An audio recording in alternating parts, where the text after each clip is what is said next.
पहली दफ़ा पाकिस्तान की तारीख के अंदर एक टेक्नोलॉजी बेस्ड डिजिटल टेक्नोलॉजी को इस्तेमाल करते हुए सेंसस किया जाएगा। हमको दो नंबरी करना नहीं चाहते हैं, हम सिर्फ ये चाहते हैं जो हकीकत है वही रिजल्ट सामने आ जाए। मुश्तरका मफादात काउंसिल के फैसले के बाद इंशाअल्लाह ताला इस पे काम शुरू हो जाएगा। सिंध की हुकूमत जिसने सारा सिंध का डेटा मरदमशुमारी का इकट्ठा किया था, उन्होंने कहा कि जनाब ये सब गलत था। उसके बाद उन्होंने एहतजाज किया, वो असेंबली में चले गए हैं।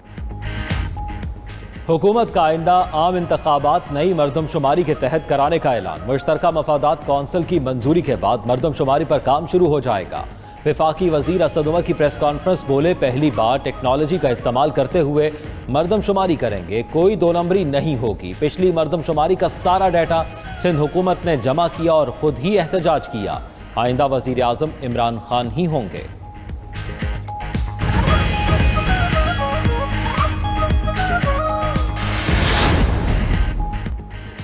कराची में वफाक के 5 बड़े मंसूबे हैं।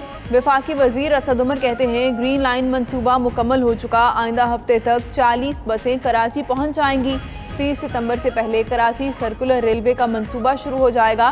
2023 तक K4 मंसूबे से पानी कराची पहुंचा दिया जाएगा। महमूदाबाद में तजावुजात हटाने का काम भी मुकम्मल हो गया।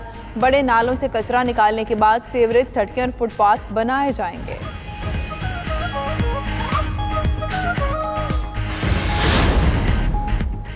कराची के छोटे नालों की सफाई का काम जारी है। वफाक और सिंध अपने हिस्से का काम कर रहे हैं। अक्टूबर या नवंबर में मजीद मेगा प्रोजेक्ट्स शुरू होंगे। वजीर आला सिंध मुराद अली शाह की मीडिया से गुफ्तगू। कहा, कोशिश है KMC को अपने पांव पर खड़ा करें। मुराद अली शाह ने एक हफ्ते के लिए निजी दौरे पर अमेरिका जाने का भी बता दिया।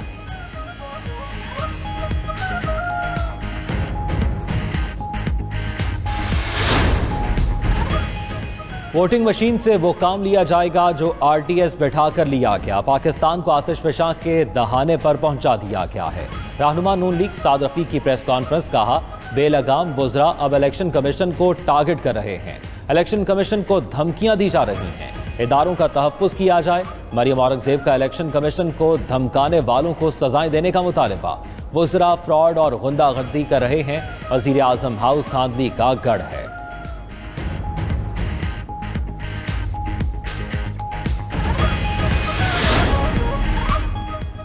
इलेक्शन कमीशन के इलेक्ट्रॉनिक वोटिंग मशीन पर एतराज़ात के मामले पर 15 सितंबर को इजलास तलब। इलेक्शन कमीशन और वजारत साइंस एंड टेक्नोलॉजी की टेक्निकल कमेटी का इजलास होगा। ज़राए के मुताबिक इजलास में वजारत साइंस और टेक्नोलॉजी की टीम इलेक्शन कमीशन के एतराज़ात का जवाब देगी।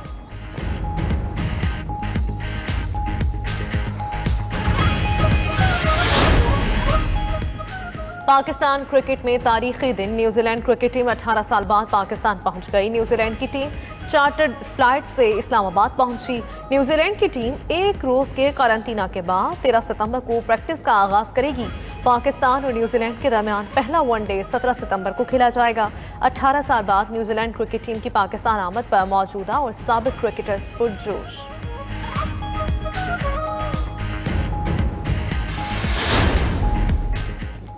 दादू की मॉडल कोर्ट ने उम्मे रुबाब केस का फैसला सुना दिया। केस में पीपल्स पार्टी के MPA नवाब सरदार खान चांडियो और बुरहान खान चांडियो को मुल्जिम करार दे दिया गया। अदालत ने बाहर आने पर उम्मे रुबाब का सजदा। उम्मे रुबाब ने अदालत के फैसले को सिंध के मजलूमों की जीत करार दिया।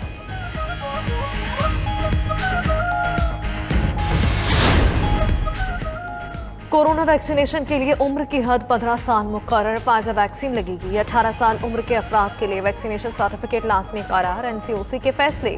मुल्क में कोरोना से मजीद 82 अफराद इंतकाल कर गए। 3480 नए केसेस रिपोर्ट। मुस्बत केसेस की शरह 5.5% रही। लाहौर में मुस्बत शरह 11%, रावलपिंडी 10% और फैसलाबाद में 12% रही। सिंध में मुस्बत शरह 5.1% रिकॉर्ड।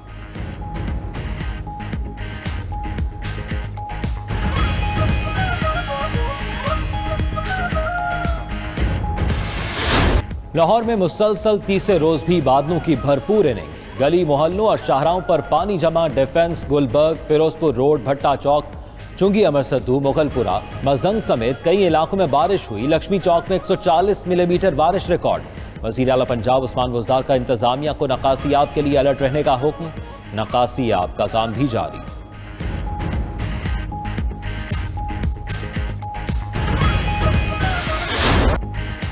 बाबाए कौम को कौम का सलाम। कायद-ए-आज़म मोहम्मद अली जिन्नाह का 74वां यौम वफ़ात। मुल्क में मुनाक़िदा तक़रीबात में कुरान ख़वानी की गई। गवर्नर सिंध और वज़ीर आला मुराद अली शाह की मज़ार क़ायद पर हाज़िरी। फातिहा ख़वानी की। DG rangers major general Iftikhar Hasan की मज़ार क़ायद पर हाज़िरी। फूलों की चादर चढ़ाई और फातिहा ख़वानी की।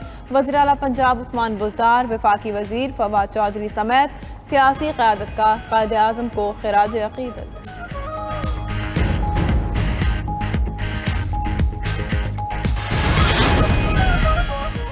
लाहौर के एहतसाब अदालत में साफ पानी करप्शन केस की समाअत। अदालत में शहबाज शरीफ के दामाद अली इमरान यूसुफ की जायदाद कुर्क करने से मुतालिक रिपोर्ट जमा करवा दी गई। अदालत ने शहबाज शरीफ की बेटी, दामाद अली इमरान समेत 20 मुलजिमों के केस की समाअत 23 सितंबर तक मुलतवी कर दी।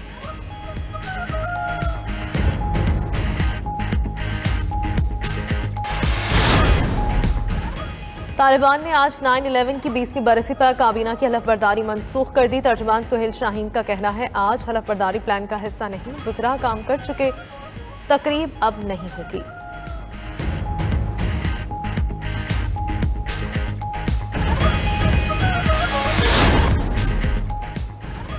PIA ने काबुल के लिए फ़्लाइट ऑपरेशन शुरू करने का फैसला कर लिया। PIA की पहली कमर्शियल परवाज़ 13 सितंबर सोमवार को अफगानिस्तान के दारुल हुकूमत काबुल के लिए रवाना होगी।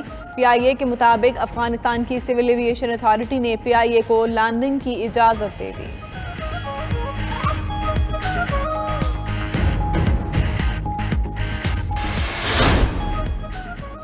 कंटोनमेंट बोर्ड्स के इंतखाबात कवायद की खिलाफ वर्जी पर इलेक्शन कमीशन ने अरकान असम्बली फ़हीम खान, खुर्रमशेर जमान और राजा अजहर को नोटिस जारी कर दिए। इंतखाबी दंगल कल सजेगा। इलेक्शन मटीरियल पोलिंग अमले के हवाले तमाम 42 कंटोनमेंट बोर्ड में पोलिंग सुबह 8 बजे से शाम 5 बजे तक जारी रहेगी। 219 वार्ड्स में लाखों शहरी हक़ राह दही इस्तेमाल करेंगे।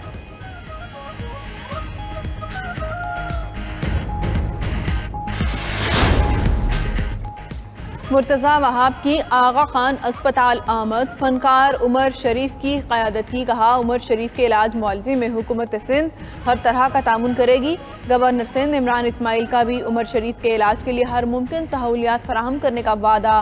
कॉमेडी के बेताज बादशाह उमर शरीफ ने अपने इलाज के लिए अमरीका भिजवाने की अपील कर रखी है।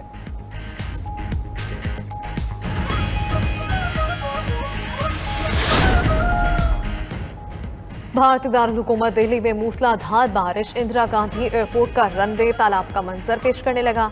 जहाज पानी में तैरने लगे। भारतीय मीडिया के मुताबिक दिल्ली में शदीद बारिशों की वजह से निज़ाम जिंदगी दरहम बरहम। सड़कों पर पानी जमा होने से ट्रैफिक का निज़ाम मुतासर।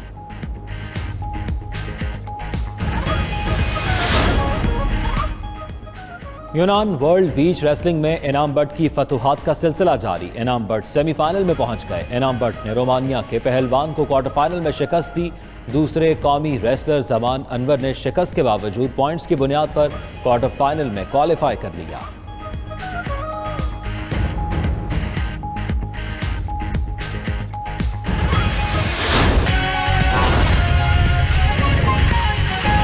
ये 20.5 किलोमीटर लंबा कॉरिडोर है। नुमाइश तक वो आता है और ये मुकम्मल हो चुका है। इसकी एक बहुत बड़ा बस डिपो बना है जहाँ पर ये बसें जो आ रही हैं, 80 बसें आनी हैं और बड़ी बसें आ रही हैं, उनके लिए जो है वो एक बहुत बड़ा बस डिपो बनाया गया है। वो मुकम्मल हो चुका है। 22 स्टेशंस, बस स्टेशंस होंगे, BRT के स्टेशंस होंगे जहाँ से मुसाफिर चढ़ेंगे और उतरेंगे बसों के ऊपर। वो 22 स्टेशन जो हैं वो मुकम्मल कर लिए गए हैं। इस सारे निज़ाम को चलाने के लिए कमांड एंड कंट्रोल सेंटर बनाया जा रहा है और वो सिर्फ इस ग्रीन लाइन के लिए नहीं है। कराची की तमाम जो BRT सिस्टम बनाया जा रहा है, जो मुख्तलिफ लाइन्स हैं, रेड लाइन है, ऑरेंज लाइन है, येलो लाइन है और मज़ीद जो लाइन्स आनी है, उन तमाम के लिए एक मरबूत कमांड एंड कंट्रोल सेंटर बनाया गया है और वो कमांड एंड कंट्रोल सेंटर भी हमारा मुकम्मल हो चुका है। नुमाइश में अंडरपास बन रहा है जहां पर ये तमाम लाइंस आकर रुकेंगी और इन तमाम लाइंस के उसके बाद जो है वहां से बसें जो हैं उन्होंने मुड़ के वापस जाना है। तो वो एक बहुत बड़ा एक सिस्टम है। 5000 स्क्वायर मीटर्स उसकी टोटल पैमाइश है। वो इस महीने के आखिर तक यानी अगले 3 हफ्ते के अंदर मुकम्मल कर लिया जाएगा। ITS सिस्टम जो NRTC एक इदारा है मिनिस्ट्री ऑफ डिफेंस प्रोडक्शन का, वो इसमें लीड पे काम कर रहे हैं, बड़ी तेज़ी से उसके ऊपर काम जारी है।